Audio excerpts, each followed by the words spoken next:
જય શ્રી કૃષ્ણ. સ્વાગત છે તમારું વાણી વેળામાં. આજની આપણી કથા છે તે આપણા એક દર્શક મિત્રએ સજેસ્ટ કરેલી છે. અને જો તમે પણ કોઈ કથા સાંભળવા ઈચ્છતા હોય કે પછી કોઈ પુસ્તકને સાંભળવા ઈચ્છતા હોય તો જરૂર જણાવજો. તો આવો શરૂઆત કરીએ આજની કથાની. દુશ્મનોની ખાનદાની. મુંજાસરને પાદર થઈને નીકળીએ અને ભોકા કાકાને કહુંબો પાયા વિના ચાલ્યા જવાય. આપા રામ ખાચર, કહુંબો રખડી પડશે હો, અને ઝાટકા ઉડશે. દેવા દ્યો બાપ, વાત કરવા જેવી જ નથી. તમે એના હગા માસ્યા મામૈયા વાળાની લોથ ઢાળીને હેલા આવો છો. અરે ફિકર નહીં, ભોકાની ક્યાં મામૈયા હારે હારાહારી હતી, એ તો ઉલટો રાજી થાય. બોલાવો. તાપ્તલી નદીના કાંઠા ઉપર પ્રભાતને પહોરે મુંજાસર ગામને સીમાડે 25 કાઠીઓનો પડાવ થઈ ગયો છે. એ 25 અસવારોનો સરદાર ચોટીલાનો રામો ખાચર છે. 3 દિવસનો પંથ કાપતો રામો ખાચર જૂના વેર વાળવા પોતાનો નાનકડો મેલીકાર લઈને માલશીકુ ગામ ભાંગવા ચડ્યો હતો. માલશીકાનો માલ વાળીને રામો ખાચર વળી નીકળ્યા છે. 25 કાઠીઓ પોતાના હથિયાર મેલીને તાપ્તલીના તેલ જેવા નીરમાં પોતાના રજ ભર્યા મોઢા ધુએ છે અને ગળા ફુલાવીને ઘોરતે નાદે ઉગતા સૂરજની સ્તુતિ લલકારે છે.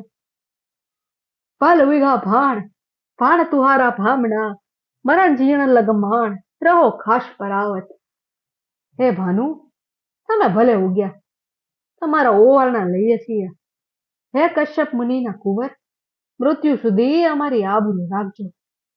વળી કોઈ ચલાળાના આપા ગીગાને યાદ કરે છે તો કોઈ પાળિયાદના આપા વિસામણને સંભાળે છે. કોઈ એકલ પગે ઊભા રહીને સૂરજ દેવળના નામ રટે છે. ભૂખ્યા કાઠીઓની લાંબે પહોંચતી નજરો મુંજાસરની કેળે મંડાઈ છે અને બીજા બધા દેવસ્થાનના જાપ છોડીને સૌ લલકારી ઉઠ્યા. એ ભણે દૂધની કહાડ્યું ઝબકી, એ ગોરસના દોણા આયા, એ ભણે રોટલાની થાળીઓ આવી, ભણે ચોખાના હાંડલા આયદા અને હાકરના ખુંજા આયદા. મુંજાસરનો કાઠી ગલઢેરો ભોકો વાળો રામા ખાચરના સમાચાર સાંભળીને શિરામણ ઉપાડીને મહેમાનોને છાસુ પાવા હાલ્યો આવે છે. સાથે 25-30 કાઠીઓનો દાયરો લીધો છે. દૂધ દહીંના દોણા લેવરાવ્યા છે. સાકર, ચોખા, રોટલો અને માખણના પીંડા લેવરાવ્યા છે. હજી માલસુકુ ભાંગ્યાની એને ખબર પડી નથી. ચાલ્યા આવે છે એમાં એક માનવી આગેથી આડો ઉતરતો ભાળ્યો. એલા ગઢવી નાથભાઈ દાતી તો નથી કે? હા ઈ જ છે. એલા બોલાવો. એ ઉભા રહેજો નાથભાઈ, ઉભા રહ્યો. પણ એ પુરુષ તો થમતો નથી. પરિવાર સાથ પડ્યો. નાથભાઈ રામ દુહાઈ છે તમને. રામ દુહાઈ દેવાથી નાથભાઈ ચારણ થાંભી ગયો. પણ જેમ ભૂકો વાળો નજીક આવ્યો તેમ ચારણે પોતાની પછેડી માથા ઉપર નાખીને ઘૂમટો તાણી લીધો. વાહો વળીને ઉભો રહ્યો. કેમ નાથભાઈ, આ લાજ કોની કરી? લાજ તો કરી જેઠની. ચારણ બોલ્યો. જેઠફળી કોણ? ભૂકો વાળો. ગઢવી, કેમ અવળું બોલો છો? કઈ અપરાધ? ભૂકા વાળા, મામૈયા વાળાના લોહીનો કસુંબો પીવા જાવ છો? મામૈયાના લોહીનો? હા, મામૈયાને મારીને માલશીકાનો માલ વાળીને આપો ચાલ્યો આવે છે. નાથભાઈ, ભોકા વાળાએ ઘોડો વાળ્યો. મને ખબર નહોતી, અને હવે તો ચડે ઘોડે ચોટીલા લઉં તેથી જ મુંજાસરનું પાણી પીવું. રોટલા પાછા લઈ જાઓ, કાગડા કૂતરાને ખવડાવી દેજો. એમ કહીને ભોકા વાળાએ ઘોડો પાછો લઈ લીધો. સત્તલીના કાંઠેથી બગલાની જેવી લાંબી ડોક ઊંચી કરીને દૂધ, રોટલા અને સાકર ચોખાની વાટ જોતા પાંચાળિયા કાઠીઓની ગરદન દુખવા લાગી. ત્યાં તો રોટલાને હાટે અસવાર આવીને ઉભો રહ્યો અને રામા ખાચરને સંદેશો આપ્યો. ભોકા વાળાએ કેવરાવ્યું છે, તૈયાર રહેજો, અમે ચોટીલાને માથે ચડી આવીએ છીએ. ભણે આફા રામા, બીજા કાઠીઓ બોલી ઉઠ્યા. અમે નહોતા ભણતા કે કસુંબો ઝેર થાય. રામો ખાચર કાસત તરફ ફર્યા. ભાઈ અસવાર, ભોકાભાઈને કહેજે કે કાંઈ ફિકર નહીં, આવજો ને ખુશીથી આવજો. ચોટીલા ન આવે ને દેવળ વાળાની દુહાઈ છે. ચોટીલાની ડેલીએ રકઝક થઈ રહી છે. રામા ખાચરને પેટનો વસ્તાર તો નથી. 2 ભાઈ વચ્ચે એકનો એક દીકરો છે. ભત્રીજે આજ માથા ઝીકવા માંડ્યા છે. ના મોટા બાપુ, આ તો હું એકલો જ વાર લઈને ચડીશ. આજ તમે નહીં ને બાપુ નહીં, હું એકલો. મારે ભોકા કાકાને જોવા છે. બાપ બાપ, એવી હઠ ન હોય. તારું ગજવું નથી ને ભોકો કાકો રણસંગ્રામમાં જોવા જેવો નથી મારા બાપ. હઠ ઘરમાં. બસો તેવડી તેવડી હેડીના અસવારો લઈને ચોટીલાની બહાર નીકળ્યો. લાંબા ધારની ટોચે મુંજાસરના 500 ભાલા ઝબકારા મારે છે. આપો ભોકો ચોટીલાના સામૈયાની વાટ જોતા બેઠો છે. ત્યાં ઘોડા આવતા ફાળ્યા. આગલા અસવારે જાણે ભાલાની ઉપર આભ ઉપાડી લીધું છે. મોછનો દોરોય ફૂટ્યો નથી. એવા સરદારને દેખી અને આપા ભોકાએ પૂછ્યું, ભા, આ મોવડી કોણ છે? આપા, એ તો રામા ખાચરનો ભત્રીજો. પરણીને મીંઢોળ હજુ છૂટ્યું નથી હો. બે ભાઈ વચ્ચે એકનો એક જ છે. વીણી લ્યો એટલે રામા ખાચરના વંશનો દીવડો અહીં ઓલવાઈ જાય. તાર ઉપરથી ભોકો ઉતર્યો. જાણે ડુંગર માથેથી ધોધ ચાલ્યો આવે છે. પોપટના ઘેરા ઉપર બાજ ઝપટ કરે એમ સોરઠના 75 કાઠીઓ ચોટીલાના જુવાનો ઉપર તૂટી પડ્યા. રામા ખાચરના ભત્રીજાના શબ ઉપર પછેડી ઓઢાડીને ભોકો વાળો નીકળી પડ્યો. ટીંગાણું પૂરું થયે રામો ખાચર આવી પહોંચ્યો. જુએ ત્યાં તો લાશોના ઢગ પડેલા. માથે ગરજા ઉડે છે. 5-5, 10-10 ની ભેળા ખડકીને હમતા અગ્નિદા દીધા. તારો ઝંખવાણો પડી ગયો છે. રામો ખાચર બોલે છે, એક જણો જઈને મુંજાસર આપા ભોકાને ખબર આપો કે અમે આવીએ છીએ. એક તારો કાઠી અને એક મારો કાઠી. આમાં હરખા સંગ્રામ બને. છેવટે તું અને હું બેમાંથી જે મરે એને દેન દેવા બે દાયરા ભેળા બેસે. સાચા મરદ હોય તો એ રીતે રણ ખેલે.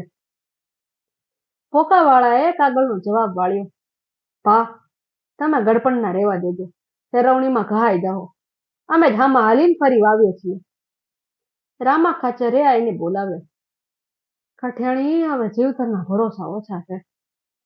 આ વખતે ભોકાની સાથે મોતનો મામલો મચવાનો છે. પાછા વળાહે નહીં. તમારી શું મરજી છે? બીજું તો કાંઈ નહીં, પણ દીદીનો વિવાહ પતાવી લેવાની. તમે તો જાણો છો, મરણ પરણને ખેલવતું આવે છે.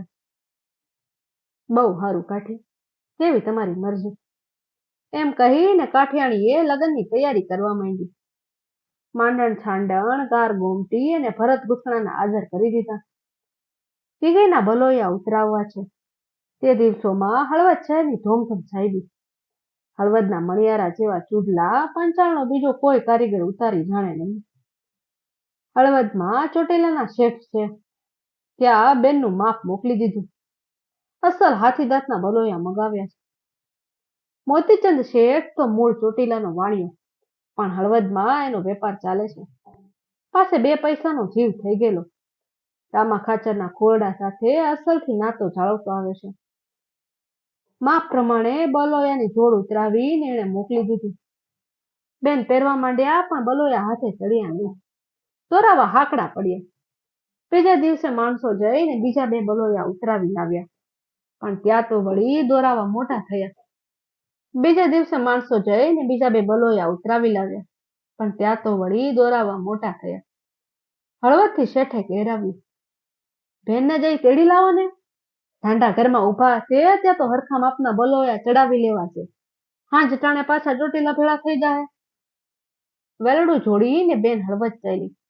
સાથે 5 હથિયારબંધ કાઠીઓ લીધા છે. મોતીચંદ શેઠને ફળીએ વેલડું છોડ્યું. બેને હામીજ બજારે મણિયારાનું હાટડું હતું ત્યાં બેસીને બલોયા ઉતરાવા માંડ્યા. હાટડાની દિવાલે હાથીદાંતના ચૂડલા લટકે છે. કસુંબલ રંગની ચાય આખા ઓરડામાં છવાઈ ગઈ છે. એની વચ્ચે બેઠી છે જુવાન કાઠી કન્યા. એના દેહની ચંપકવાળની કાંતિ જાણે રંગની છોડોમાં નાઈ રહી છે. તૈયાર થયેલા બલોયા પહેરીને ઉઠવા જાય ત્યાં તો ઓચિંતી કન્યા ઝપકી ઉઠી. એના ઉપર જાણે કોઈ ઓછાયો પડ્યો. મુખ રાતુચોળ થઈ ગયું. ઉઠો ઉઠો, એનાથી બોલાઈ ગયું. શું થયું બા, કેમ ગભરાઈ ગયા? માણસો પૂછપરછ કરવા માંડ્યા. બાઈ બોલી, જટ ઉઠો ને વેલડું જોડો. લોકોએ હાટમાંથી બહાર નીકળીને જોયું. સમજ પડી ગઈ. હળવદનો ઝાલો દરબાર ઘોડે ચડીને હાલ્યો જાય છે. ડોક ફેરવીને પાછું વળીને જોતો જાય છે. શેઠ, ઓરાવજો. દરબારે મોતીચંદને હાથડે ઘોડા સંભાવીને હસ્તે મુખે શેઠને એકાંતમાં બોલાવ્યા. હાથ જોડીને મોતીચંદ શાહે હળી કાઢી. જઈને કહ્યું, ફરમાવો અન્નદાતા. મોતીચંદ શેઠ. દરબારે કરડી નજર કરીને ઠંડો દમ ભર્યો. મહેમાન અમારા છે, ગઢમાં માંડ્યું કરાવી છે, માટે રોકવા છે. જશે તો તમારી પાસેથી લેશું હો, રેડા મેલશું માં. એટલું બોલી અને દરબારે ઘોડો આપ્યો. મોતીચંદ શેઠ પાઘોલા જેવા ઘેર આવ્યા. મોતીચંદ મામા, કાઠીની દીકરી બોલી, હવે અમને ઝટ ઘેર ભેળા થવા દો, અમને એ અસુખ થાય છે. પોનબા, ફણીબા, બેટા હવે કાઠિયાણી બની જાઓ, હવે વેલડું બહાર નહીં નીકળે, કાળ ઉભો થયો છે. અને એમ થાય તેથી મારે હોમેલની વાટકી જેવો આ સંસારમાં હવા જ રહી. માટે હવે તો આ ડેલીએ બેસાર. બાપ, આ બાયડી છોકરા અને છેલ્લો હું એટલા જીવતા બેઠા છીએ ત્યાં સુધી તમારું રૂવાડું ન ફરકે. દરવાનોને એને આજ્ઞા દીધી. ડેલી બંધ કરો અને તાળા મારી દો. ડેલીના બારના બંધ થઈ ગયા અને એક અસવાર પાછલી બારીએથી ચોટીલાના માર્ગે ચાલી નીકળ્યો. આ તે શું કહેવાય? રામની મઢીએ કાગડા ઉડે એમ ચોટીલું ઉજળકા કળાય. આપા ભોકા, રામા ખાચરને ગઢપણ ખરું ને, એટલે કાગળ લખ્યા પછી પાછું 2 વર્ષ સંસારનો વાદ લેવાનું મન થયું હશે. હોય નહીં, રામાને હું ઓળખું છું. આજ રામો જીવતર ન બગાડે. નક્કી કઈક ભેદ છે. નાજભાઈ, જરા ગામમાં તો ડોખાઈ આવો, ડાયરો શું કહે છે? નાજભાઈ ગઢવી ગામમાં ગયા.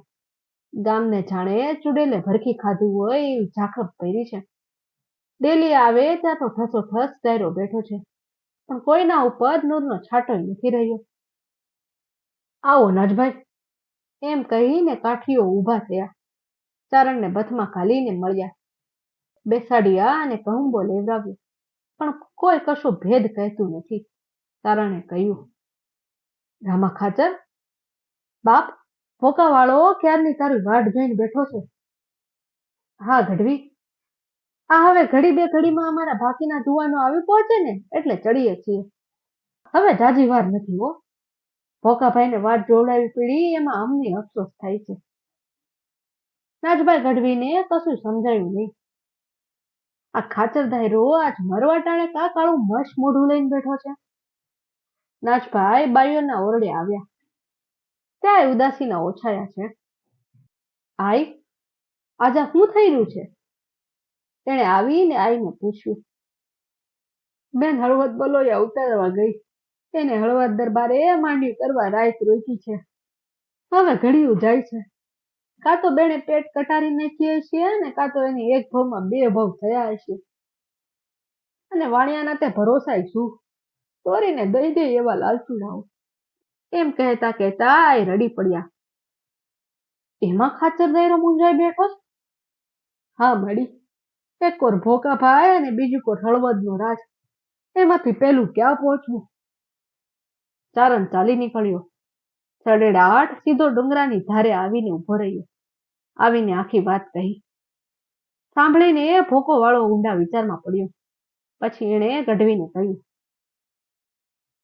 નાથભાઈ, વેર કાંઈ થોડી જૂના થઈ જાય છે. ના આપા.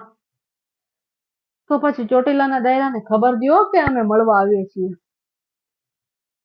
જઈને ભોકાવાળાએ કહ્યું, આપા રામા, ઉઠ ભાઈ, દીદીને ઊનો વાય નો વાય. ઉઠ, પછી આપણે આપણો હિસાબ સમજી લેવું. 500 ઘોડાની હાવળે આપને ચીરી નાખ્યો. હળવદને માર્ગે જાણે વંટોળિયો હાલ્યો. હળવદમાં સાંજ પડી ગઈ છે. મોતીચંદ વાણિયો પોતાની પાછલી બારીએથી નદીએ આટા ખાય છે.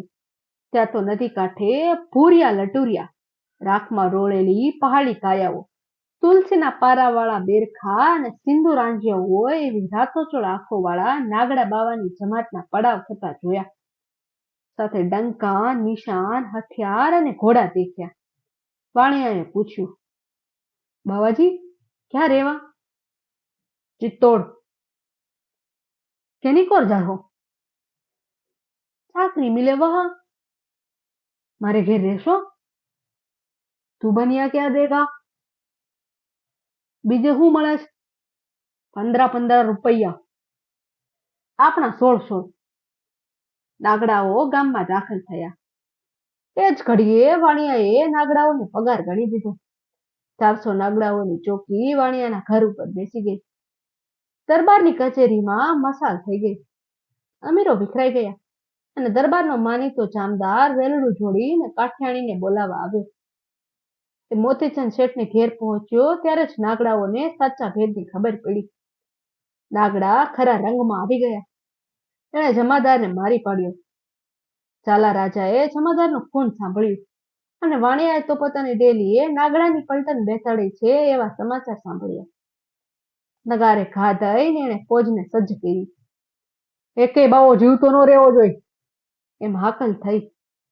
એવામાં તો દોડજો દોડજો, કાઠી કાઠી એવા અવાજ થયા. દરવાજે નગારા વાગ્યા. પોણા ભાગની ફોજ લઈને રાજા દરવાજે દોડ્યો. જોયું તો દરવાનોની લોથ પડી છે. નદીના વેકરામાં 25 કાઠીઓ ઉભા છે. રાજાએ ફોજને કાઠીઓના કટક ઉપર હાકી મૂકી. કાઠીઓ ભાગ્યા. પાછળ દરબારે ફોજના ઘોડા લંબાવ્યા. હળવદનો સીમાડો વટાવી ગયા. દરબારે જાણ્યું કે હું કાઠીઓને તગડે જાઉં છું, હમણાં ઘેરી લઈશ. ત્યાં તો તળાવડીમાંથી 500 ભાલા ઝબૂક્યા. હળવદની સેનાને દરબારની સાથે જ રાત રોકીને કાઠીનું કટક ગામમાં આવ્યું. આવીને જોયું તો બાકીનું કામ બાવાઓએ પતાવી દીધું હતું. કાઠીઓ બોલ્યા, આપા ભોકા, આપા રામા, હળવદનો દરબારગઢ રેઢો પીડ્યો છે. આડો દેવા એવો એકેય માટી નથી રહ્યો. ના, રામા ખાચરે અને ભોકાવાળાએ 2 જણે કહ્યું. કાઠીનો દી માઠો નથી બેઠો. હળવદનો રાણીવાસ ન લૂંટાય, ભલે રાખોની રીધી ભેરી હોય. હાલો, પેલી તો મોતીચંદ શેઠની ખબર કાઢીએ. ઓરડામાં મોતીચંદ શેઠની પથારી છે. ઘાયલ થયેલા મોતીચંદ પડ્યા કણકે છે. રામા ખાચરે મોતીચંદના પગની રજ લઈને માથે ચડાવી અને બોલ્યા, ભાઈ, વાણિયાની ખાનદાનીના આજ દર્શન થયા. મોતીચંદ, તું નો હોત તો મારું મોત બગડત. મોતીચંદે આપ સામે આંગળી ચીંધીને કહ્યું, ધણીની મરજી આપા. દીકરીને લઈને 2 મિનિકા ચાલી નીકળ્યા. સૂરજ મહારાજ ઉગીને સામા થાય તે ટાણે ચોટીલાના સીમાડે ભોકાવાળાનું કટક નોખું તરી રહ્યું. રામા ખાચર, હવે બેનને ફેરા ફેરવીને વેલા પધારજો. અમે વાટ જોઈને બેઠા છીએ. વેલડું થાંભવો. બાઈએ અંદરથી બેઠા અવાજ દીધો. કા બાપ, કેમ ઊભું રખાવ્યું? બાપુએ પૂછ્યું. બાપુ, હું ડાકણ જોઉં. કેમ દીકરી? તમને સૌને કપ્પી નાખીને મારે શું હવાજ લેવો છે?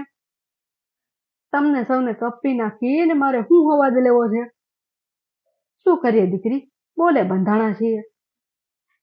પડદો ઊંચો કરીને બાઈએ હાથ કર્યો. ભોકા કાકા?